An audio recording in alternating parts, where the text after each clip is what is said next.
Ya, hari ini ada sebuah penggerebekan dan penangkapan terhadap dua pengurus dari Khilafatul Muslimin di markas mereka di Bandar Lampung ya.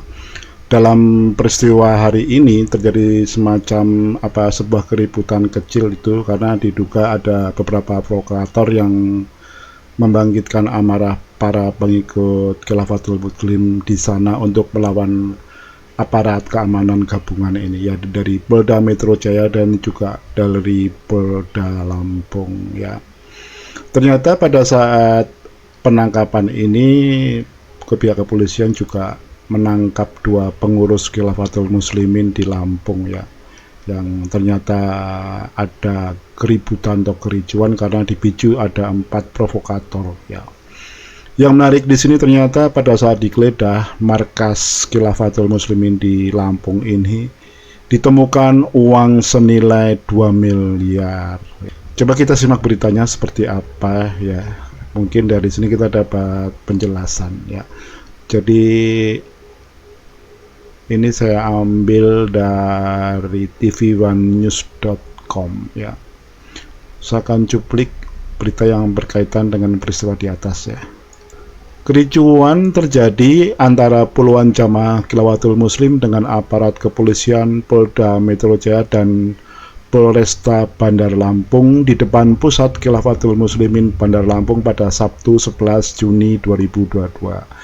Ya, ini dipicu karena jamaah Khilafatul Muslim itu tidak terima ketika petugas kepolisian akan membawa dua pengurus Khilafatul Muslimin ya. Jadi sempat terjadi adu pukul dan adu jotos lah antara pihak kepolisian gabungan ini dengan para jemaah Khilafatul Muslim di situ. Tapi untungnya berhasil diredam lah sehingga tidak meluas ya. Jadi bahkan di situ juga disebutkan bahwa dua jurnalis itu sempat menjadi korban lah ya. Jadi di sini disebutkan dua orang jurnalis yang menjadi korban yaitu Ferry Novianto, jurnalis media online Pena TV yang kena pelipis kiri dan LCD handphonenya retak ya. Kemudian ada juga Andi Priadi, jurnalis Metro TV Lampung, yang dimana bagian hidung dan mukanya kena lemparan helm ya. Jadi kabarnya memang terjadi semacam aksi saling lempar dari jemaah maupun dari pihak kepolisian. Jadi kabarnya jemaah ini melemparkan helm ke pihak aparat setempat ya. Mungkin ini yang menjadi salah satu penyebab dua orang jurnalis yang meliput dalam kegiatan tersebut terluka. Nah, ini yang menarik, ternyata jemaah Khilafatul Muslim ini juga tidak terima ketika dua pimpinan mereka di markas tersebut ditangkap oleh polisi. Tapi yang menarik di sini ada suatu temuan, yaitu ditemukannya sebuah uang senilai 2 miliar ya. Jadi kalau kita perhatikan di sini memang sebenarnya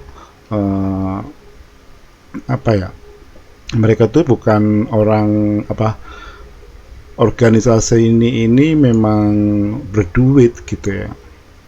Coba saya bacakan ya.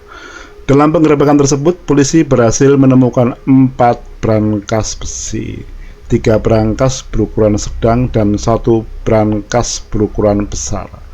Seluruh brankas berisi uang tunai yang berjumlah 2 miliar lebih. Penyidik juga menyita sejumlah dokumen tertulis yang menunjukkan praktik penyebaran paham ideologi yang bertentangan dengan Pancasila. Jadi ini sebuah bukti atau fakta yang tidak bisa ditolak bahwa memang Khilafatul Muslim ini sebuah organisasi yang memang rapi dan mempunyai struktur yang kuat, karena di beberapa daerah juga organisasi khilafah ini juga berdiri gitu ya. Di Solo juga ada, Surabaya, di Bogor, Cianjur, dan beberapa wilayah lain. Dan sekarang ini kan polisi serentak menggerebek organisasi ini yang di daerah-daerah ya. Yang kedua, organisasi juga punya sumber pendanaan yang cukup besar ya, karena kalau kita perhatikan dalam penangkapan ini aja polisi menemukan uang sebesar 2 miliar rupiah ya. Jadi ini kan bukan uang sedikit juga ya. Jadi memang mereka itu punya semacam donatur yang tetap ya, mungkin ya, punya penyandang dana untuk menggerakkan organisasi. Artinya organisasi ini memang dibentuk untuk tujuan khusus ya. Nah, ya jelas mereka ingin memberikan kekhilafahan di Indonesia ya. Kalau ada yang mengatakan bahwa Khilafatul Muslim itu tidak berbahaya atau mungkin hanya semacam kumpulan orang belajar agama ya, dengan temuan-temuan ini justru anggapan seperti itu teruntuhkan ya, hasilnya runtuh gitu loh. Jadi memang mereka itu memang sengaja sudah terorganisir, terstruktur, karena mereka juga punya pengurus dari pusat sampai ke daerah-daerah. Nah, cabang-cabang ke daerah. Nah, pastinya mereka sudah punya suatu agenda besar juga ya. Nggak mungkin mereka itu cuma sekedar kumpul-kumpul untuk belajar agama. Ya, dari kejadian ini kita jadi paham, Pak. Jadi kalau selama ini orang menyepelekan organisasi atau gerakan khilafah ini ya, pasti mereka akan kaget bila suatu saat tiba-tiba itu meledak dan melukai kita semua. Semoga apa sebagian bermanfaat.